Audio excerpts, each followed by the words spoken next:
नमस्कार प्रेक्षकांनो, आजचा लग्नानंतर होईलच प्रेम मालिकेचा भाग खरंच जबरदस्त ठरलेला आहे. जरी काही गोष्टी थोड्या उलटसुलट दाखवल्या असल्या तरी शेवटी प्रेक्षकांना जे पाहायचं होतं ते आज घडलेलं दिसतंय. बोक्याचा गोंधळ जरी झाला असला तरीही अखेरीस काव्याला तिचा खरा ओरिजिनल बोका मिळालेला आपण पाहतोय. आजच्या भागात रम्याचा खरा चेहरा पुन्हा एकदा समोर येतो. ती चोरून काव्याच्या खोलीत जाते आणि तिचा बोका उचलून नेण्याचा प्रयत्न करते. आशा तिला पाहते, संशय घेते, पण रम्या अतिशय चालाखीने तिला तेथून हाकलून देते. दुसरीकडे जीवा मात्र पूर्णपणे खचलेला दिसतो. नंदिनीच्या रागामुळे तो आतून तुटलेला असतो. गुड्डू त्याला समजावण्याचा प्रयत्न करतो, स्वतःची चूक मान्य करतो, पण जीवा मैत्री आणि माणुसकी जपतो.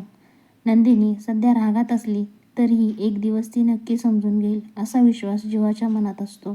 रम्या आणि वसू मात्र काव्याच्या बोक्याला संपवण्याचा कट रचतात. मोठी कात्री, राग, द्वेष सगळं काही टोकाला गेलेलं असतं. पण योग्य वेळी पार्थ तेथे पोहोचतो. तो संपूर्ण प्रकार ओळखतो आणि ठामपणे वसूला थांबवतो. काव्या आणि तिच्या बोक्यापासून दूर राहायचा स्पष्ट इशारा देतो आणि बोक्याला सुरक्षितपणे काव्याच्या खोलीत आणून सोडतो. काव्या खोलीत नसताना पार्थला तिच्या आठवणी, तिच्या वस्तू, तिचा सुगंध सतावत राहतो. तिची अनुपस्थिती त्याला अधिक जाणवते. त्याला हे कळून चुकतं की काव्या त्याच्या आयुष्यात किती महत्त्वाची आहे. दुसरीकडे जीवाचा प्रेमळ प्लॅन सुरू असतो.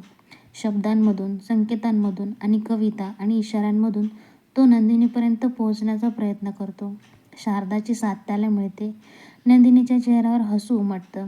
जरी ती वरवर कठोर भासत असली तरीही ती जीवावर प्रेम करतच असते हे तिला जाणवतं.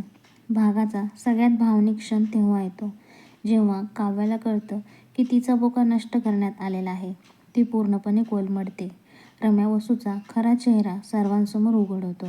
काव्या रडते, हतबल होते आणि त्या क्षणी पार्थ तिच्यासाठी आधार बनतो. तो तिला घट्ट मिठी मारून सांगतो की तुझा खरा बोका तर मीच आहे ना, आणि मी तुला कधीच सोडून जाणार नाही. हा संवादच आजच्या भागाचा आत्मा ठरतो. काव्या, पार्थ अधिक जवळ येतात तर रम्या वसूचा डाव पूर्णपणे फसतो. जीवानंदिनीचं नातं मात्र अजूनही तणावात आहे. तर आजचा भाग भावनांचा, कट कारस्थानांचा आणि प्रेमाच्या खऱ्या अर्थाचा होता. पुढचा भाग काय घडणार आहे हे पाहण्यासाठी मालिकेसोबत जोडलेले राहा. तर मित्रांनो, आपल्या चॅनलला सबस्क्राईब करायला विसरू नका. चॅनलला लाईक करा, शेअर करा आणि तुमचं जे काही मत असेल ते कमेंटमध्ये नक्की कळवा. धन्यवाद मित्रांनो.